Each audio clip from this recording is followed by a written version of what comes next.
When I was a child, my brother would tell me a bedtime story about the man who murdered our father. About all the things we would do to that man.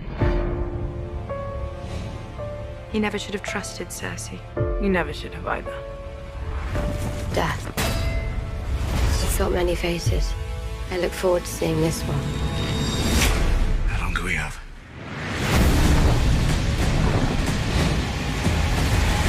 Before the sun comes up tomorrow.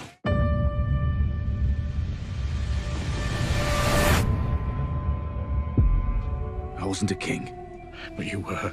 The fact that Jon's real parents were who Jon's real parents were is not news to us at this point, but what we don't know is the way that Jon is going to take this. How's the explosion going to look?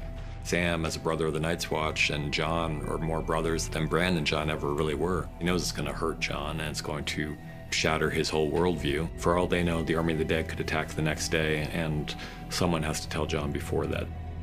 He's being told something that he both knows is true and can't handle.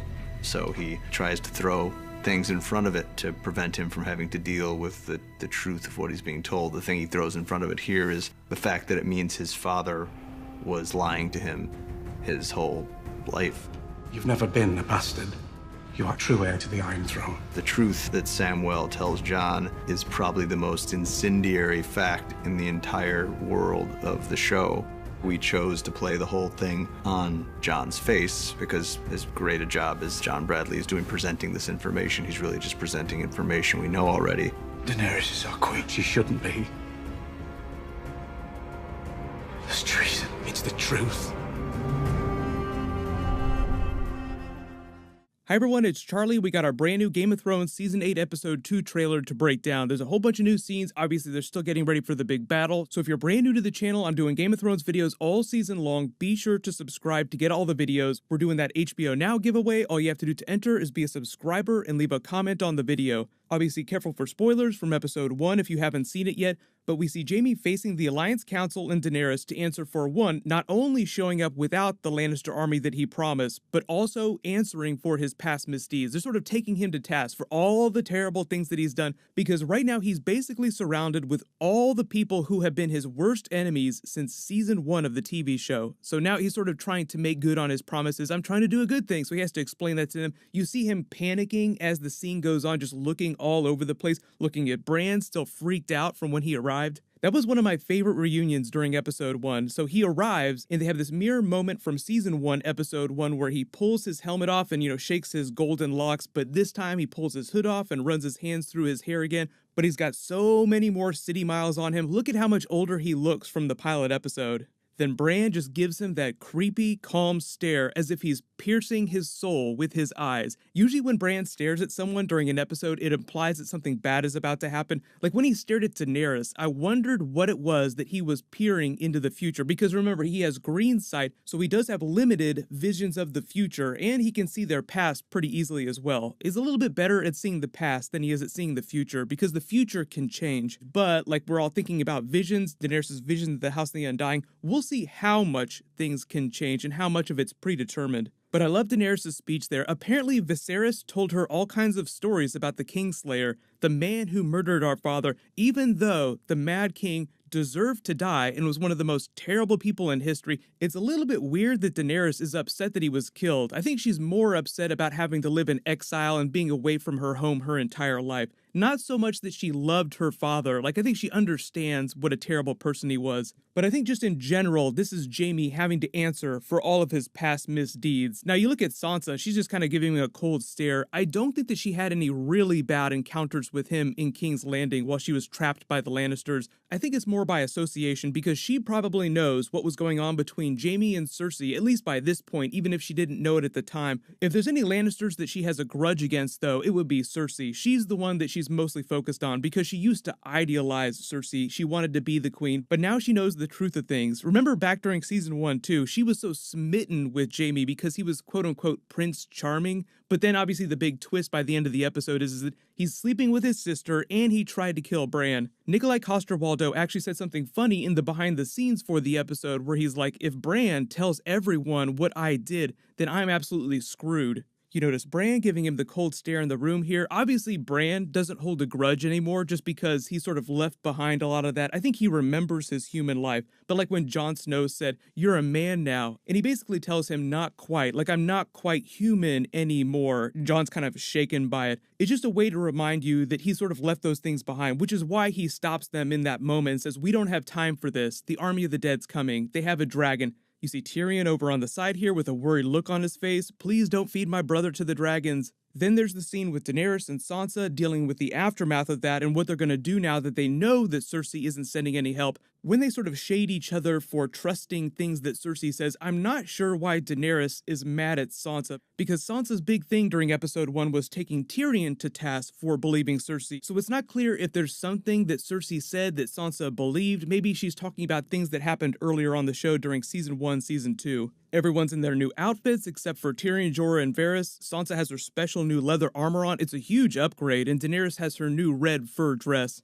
We get the Arya voiceover from the original trailer, Death Has Many Faces. I look forward to meeting this one, talking about the Night King and the White Walkers holding up that dragonglass dagger. You see Gendry forging more dragonglass weapons. The Stark soldiers, the Dothraki Blood Riders, the Knights of the Vale, the Unsullied all making their preparations. It seems like they're testing this ballista or trebuchet in the daylight, just getting ready because it's before the actual battle. Because the battle itself doesn't seem like it starts till nightfall, just based on the previous trailer footage we've seen. Like when the White Walker's horse walks up into frame, it's fully night by that point. You see that Samwell has already given Ser Jorah Heartsbane. I wonder what that conversation is going to be like. "Sorry about yesterday and telling you about your parents. Sorry my queen Daenerys burned them alive. Can I borrow that Valyrian sword, by the way, if you're not going to be using it during this big battle?" We haven't really had any moments between the Little Bear and Ser Jorah yet, because remember, there's all that he fled Ned Stark's justice because he was slaving his people. So the North remembers the Little Bear is sort of like Team Mean Girls this season. Ser Jorah is on my death predictions list, but if he were to survive, it'd be interesting to see if he just continues trying to serve Daenerys or if he would ever want to go home. But because he's so devoted to her, I think that as long as he's living and breathing, he'll just continue to stay by her side and serve her in whatever way he can. There's a shot of Daenerys entering the crypts of Winterfell to go talk to Jon Snow. Obviously, he's still shook by the news of his true parentage. I do think that Daenerys learns the truth during this episode at some point. He probably tells her. It'll probably cause all kinds of problems for their relationship and make things within the alliance that much more tense before the big battle. But then there's a shot of Arya testing out the dragonglass arrows. I think it's a nice callback to the pilot episode when she was showing up Bran and the other Stark children in the yard, just being a really amazing shot.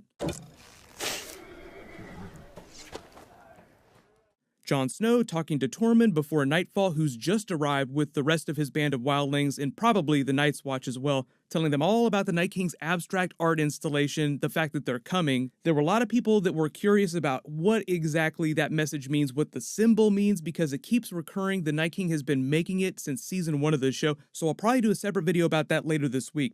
Then Jon Snow, this seems like Ed in the middle and Samwell on top of the wall because they were all members of the Night's Watch and they stood atop of the wall back during season 1. So it's a nice callback to them being brothers of the Night's Watch. They're literally watching the Night move in, as in the Night King. So just a lot of visual metaphors and callbacks to season 1 of the show, just like we saw during episode 1. Ser Jorah riding into formation on his horse with Heartsbane attached to his hip.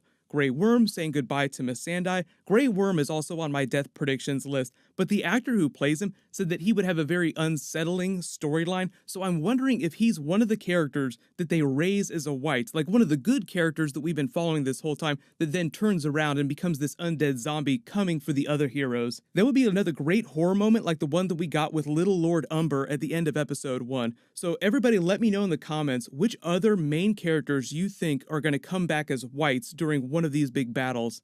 But then there's a shot of Daenerys with a really sad and worried look on her face. Maybe this is her either being worried about the big battle that's coming up, or maybe she's already found out about Jon Snow being a secret Targaryen. There's so many upsetting things that she could learn that would cause her to make this face. But then you see Jon Snow in the yard in his new outfit preparing for battle. Then Tyrion at night before the battle starts peeking his head over the walls, which is a nice mirror for his scenes during Blackwater back during season 2. Too bad this time they don't have a crap ton of wildfire to unleash on the Night King's army.